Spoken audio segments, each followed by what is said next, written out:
Sir 6,68,00,000 6,68,00,000 361 ಜನ ಆಗಿದೆ. ಈಗ ಒಂದು 400 ಜನ ಆಗಿದೆ, ಅದನ್ನು ಲೆಕ್ಕಾಕಿಲ್ಲ. ಬಟ್ ರಮ್ಯಾ ಕೊಟ್ಟಿರೋ ಡಾಟಾ ಪ್ರಕಾರವಾಗಿ 32 ಕೋಟಿ ರಮ್ಯಾ ಕೊಟ್ಟಿದ್ದಾರೆ, ಒಂದು ಡಾಟಾ ಕೊಟ್ಟಿದ್ದಾರೆ. ಹೌದು, ಕಂಪ್ಲೇಂಟ್ ಕೊಟ್ಟರು. ಅಂದರೆ ಅವತ್ತಿಗೆ ಏನು ಕಲೆಕ್ಟ್ ಆಗಿತ್ತು ಅದನ್ನು ಮಾತ್ರ ಕೊಟ್ಟಿದ್ದೀವಿ ಸರ್. ಅದಕ್ಕಿನ್ನ ಆ್ಯಡ್ ಆಗುತ್ತೆ, ಆ್ಯಡ್ ಆಗುತ್ತೆ, ಅದಕ್ಕಿನ್ನ ಆ್ಯಡ್ ಆಗ್ತಾಯಿದೆ ಸರ್ ಇವಾಗ.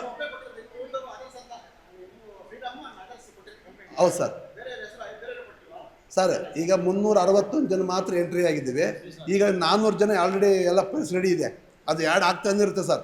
ಟೋಟಲ್ 2,500 ಜನ ಇದ್ದೀರಿ ಸರ್. ಏನಮ್ಮ ರಮ್ಯಾ ಅವರೇ, ಇದು ಐಟಮೇ ಅಷ್ಟು ಭಾಳಲ್ಲ. ಎಕ್ಸಾಂಪಲ್ ನೀವು ₹1,00,000 ಐಟಮ್ ಕೊಟ್ಟು ಅದ್ರಲ್ಲಿ ನಿಮ್ಮ ಕೂಲಿ ತಗೊಳ್ಳಿ ಅಂದರೆ ಅದು ಅರ್ಥ ಇದೆ. ನೀವು ಕೊಟ್ಟಿರೋದೇ ₹6,600 ಐಟಮು, 10 kg 500 ಗ್ರಾಮ್ ಕೊಟ್ಟಿದ್ದೀರಿ, ಇದು ಫ್ರಾಡ್ ಆಗುತ್ತೆ ಅಂತ ಕೇಳಿದೆ ಸರ್. ಅವ್ರು ಏನು ಹೇಳಿದ್ರು ಗೊತ್ತೇನು ಸರ್, ನಾವು ರಿಯಲ್ ಎಸ್ಟೇಟ್ ಮೇಲೆ ಆಗ್ತಾಯಿದ್ರಿ ಬೆಂಗಳೂರಲ್ಲಿ, ನಾವು ಇದನ್ನೇ ಅಲ್ಲಿ ಆಗ್ತಾಯಿಲ್ಲೋ, ಅಲ್ಲಿ ನಮಗೆ ಒಂದು ವರ್ಷ ಡಬಲ್ ಆಗಿಬಿಡುತ್ತೆ, ನಿಮ್ಗೆ ಕೊಡೋ ಸ್ಯಾಲ್ರಿ ಎಲ್ಲ ಇದಾಗುತ್ತೆ ಅಂತ ಹೇಳಿದೆ ಸರ್. ಮುಖ್ಯವಾಗಿ ಏನು ಗೊತ್ತೇನು ಸರ್, ಇದು ಆಲ್ಮೋಸ್ಟ್ ಎಲ್ಲನೂ ಪ್ರತಿಯೊಬ್ಬರು ಇರ್ತಿದ್ವಿ. ಈ ಯಂಗ್ಸ್ರು ಬಿಟ್ಟಿಲ್ಲ ಸರ್, ನಮ್ಮನ್ನು ಊಟ ಮಾಡೋಕ್ಕೆ ಬಿಟ್ಟಿಲ್ಲ ಸರ್, ಆ ಥರ ಕಸ್ಕೊಳ್ಬಿಟ್ರು ಸರ್. ವಂಶದಿಯ ಆಸ್ಪತ್ರೆಯಲ್ಲಿ ಸುಧಾರಿತ ನರ ಶಸ್ತ್ರಚಿಕಿತ್ಸೆ, ಮೆದುಳು ಮತ್ತು ಬೆನ್ನುಹುರಿಯ ಅಸ್ವಸ್ಥತೆಗಳಿಗೆ ಅತ್ಯಾಧುನಿಕ ತಂತ್ರಜ್ಞಾನವನ್ನು ಬಳಸಿಕೊಂಡು ತಜ್ಞರು ಆರೈಕೆಯನ್ನ ನೀಡುತ್ತಾರೆ. ಹೆಚ್ಚಿನ ಮಾಹಿತಿಗಾಗಿ ಸಂಪರ್ಕಿಸಿ 7277072770 ಅಥವಾ 9141066685.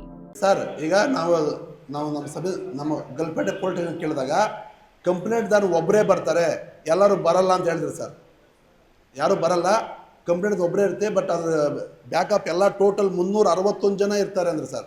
ಏನು ಗೊತ್ತಾ ಸರ್, ನಮ್ಮ ಮಿಡ್ಲ್ ಫ್ಯಾಮಿಲಿ ಸಮಸ್ಯೆ ಏನಂದರೆ ದುಡ್ಡು ಹೋದ್ರೂ ಹೋಗಲಿ ಮರ್ಯಾದೆ ಉಳಿಗಂತಾರೆ ಸರ್. ಯಾಕೆಂದರೆ ಇದು ನಮ್ಮ ಐಡಿಯಾ, ನಮ್ಮ ಮನಸ್ಸೇ ಅದು ಸರ್. ಯಾಕೆಂದರೆ ನಾನು ಬಂದರೆ ಇವನೇ ಮಾರಿದ್ನ, ಬೇರೆ ಕಡೆಯಿಂದ ಸಂಬಂಧಿಕರು ನೆಂಟರು ಪಕ್ಕದ ಮನೆಯವರೆಲ್ಲ ಸ್ವಲ್ಪ ಬೇಜಾರು ಬೀಳ್ತಾರೆ, ಆ ಬೇಜಾರಾಗಿಬಿಡ್ಬೇಕು, ದುಡ್ಡು ಹೋದ್ರೆ ಹೋಗಲಿ ಅಂತ ಭಾಳ ಜನ ಇದಾಗಿದ್ದಾರೆ ಸರ್. ನಾನು ಸ್ವಲ್ಪ ಮಾತಾಡಿ ಇಷ್ಟು ಜನ ಕರ್ಕೊಂಬಂದಿದ್ದೀನಿ. ಬೆಳಗ್ಗೆ ಫೋನ್ ಮಾಡಿದ್ರೆ, ಅಣ್ಣ ನಾನು ಬರಲ್ಲ ಅಣ್ಣ, ನಮ್ಮ ಪಕ್ಕದ ಮನೆಯವ್ರು ಫೋನ್ ಮಾಡ್ತಾರೆ, ನಮ್ಮ ಅಜ್ಜಿ ಫೋನ್ ಮಾಡ್ತಾಳೆ, ನಮ್ಮ ಅತ್ತೆ ಫೋನ್ ಮಾಡ್ತಾಳೆ, ಏನಮ್ಮ ಅಂತ ಬೇಜಾರು ಬೀಳ್ತಾರೆ ಅಂತ ಹೇಳ್ತಾರೆ ಸರ್.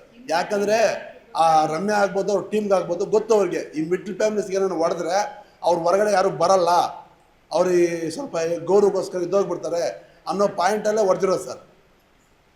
ಅವ್ರು ಹೊಡೆದಿರೋದೇನೆಂದರೆ ನಮ್ಮ ಮನಸ್ಥಿತಿಗೆ ಗೊತ್ತಾಗೇ ಹೊಡೆದಿರೋದು ಸರ್. ಇಲ್ಲಿ ಇದಿರಲ್ಲ ಸರ್, ನೋಡಿ ಸರ್, ಮಗನಿಗೆ ಮದುವೆ ಮಾಡಬೇಕಂತ ಒಬ್ಬ government teacher, retired government teacher ಪಾಪ ಮಗನ ಮದುವೆಗೆ ಒಂದು 20 ಲಕ್ಷವರೆಗೂ ಇಟ್ಟಿದ್ರೆ ಆ ದುಡ್ಡನ್ನು ತಗೊಂಡು ಆಗಿಬಿಡ್ತಾಳೆ ಸರ್. ಏನು ಸರ್ ಮಾಡೋದು? ಗೋರ್ಮೆಂಟ್ ಟೀಚರ್ ಬುದ್ಧಿ ಇಲ್ಲ ಅಂತ ಹೇಳೋಕ್ಕಾಗಲ್ಲ. ಆದರೆ ಎಲ್ಲ ಲಾಯರ್ಸ್ ಹಾಕಿದ್ದಾರೆ, ಇನ್ನೊಬ್ಬರು ಹಾಕಿದ್ದಾರೆ, ಅವ್ರು ಹಾಕಿದ್ದಾರೆ, ಇವ್ರು ಹಾಕಿದ್ದಾರೆ, ನಾವು ಹಾಕೋಣ, ಏನೋ ದುಡ್ಡು ಮಾಡ್ಬೇಡ, ಸ್ವಲ್ಪ ಆಸೆ ಅಷ್ಟೇ ಸರ್. ಇಲ್ಲೊಬ್ರು ಇದ್ದಾರೆ ಪಾಪ, ನೋಡಿ, ಇವ್ರ ಮನೆ ಕಟ್ಟೋ ದುಡ್ಡನ್ನು ಸ್ಟಾಪ್ ಮಾಡಿಬಿಟ್ಟು ತಗೊಂಡೋಗಿ ಫೈನಾನ್ಸಲ್ಲಿ ಕಟ್ಟಿದ್ದಾರೆ. ಇವ್ರು ನಮ್ಮ ಶ್ರೀರಣ್ಣ ಅಂತ ಸರಿಸುಮಾರು 45 ಲಕ್ಷ ಹಾಕಿದ್ದಾರೆ. KSRTC ನೌಕರ. ಇದು ಒಂದು ಕಥೆ ಅಲ್ಲ ಸರ್, ಇದು ಸುಮಾರು ಜನ ಇದ್ದಾರೆ, ಯಾರು ಹೊರಗಡೆ ಬರ್ತಾಯಿಲ್ಲ. ಯಾಕೆ ಬರ್ತಾಯಿಲ್ಲ ಅಂದರೆ ಏನೋ ಗೌರವ, ನಮ್ಮ ಪ್ರಿಸ್ಟೇಜು ಗೊತ್ತಾದರೆ ಜನ ನಗಿತಾರೆ, ಆ ದುಡ್ಡು ಹೋದ್ರೆ ಹೋಗಲಿ ಅಂತ ಇದ್ದಾರೆ ಸರ್.